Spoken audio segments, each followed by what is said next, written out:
Welcome to 31 Days of Wisdom, a journey through the Proverbs. Proverbs chapter 22. A good name is to be chosen rather than great riches, loving favor rather than silver and gold. The rich and the poor have this in common: the Lord is the maker of them all. A prudent man foresees evil and hides himself, but the simple pass on and are punished. By humility and the fear of the Lord are riches and honor and life. Thorns and snares are in the way of the perverse. He who guards his soul will be far from them. Train up a child in the way he should go, and when he is old, he will not depart from it. The rich rules over the poor, and the borrower is servant to the lender. He who sows iniquity will reap sorrow, and the rod of his anger will fail. He who has a generous eye will be blessed, for he gives of his bread to the poor. Cast out the scoffer, and contention will leave. Yes, strife and reproach will cease. He who loves purity of heart and has grace on his lips, the king will be his friend.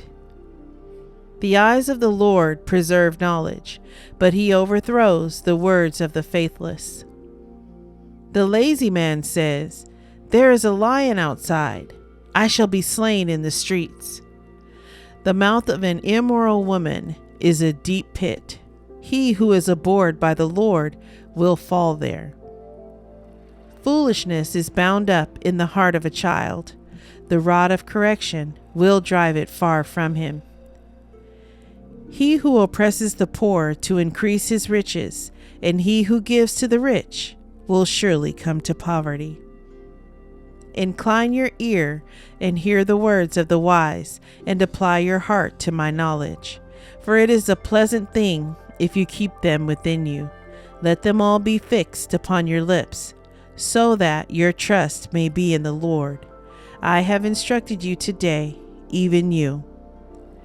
Have I not written to you excellent things of counsels and knowledge, that I may make you know the certainty of the words of truth, that you may answer words of truth to those who send to you? Do not rob the poor because he is poor, nor oppress the afflicted at the gate. For the Lord will plead their cause, and plunder the soul of those who plunder them. Make no friendship with an angry man, and with the furious man do not go, lest you learn his ways and set a snare for your soul. Do not be one of those who shakes hands in a pledge, one of those who is surety for debts.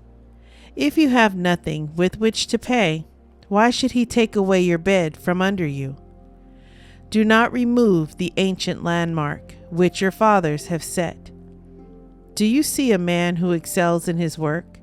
He will stand before kings. He will not stand before unknown men.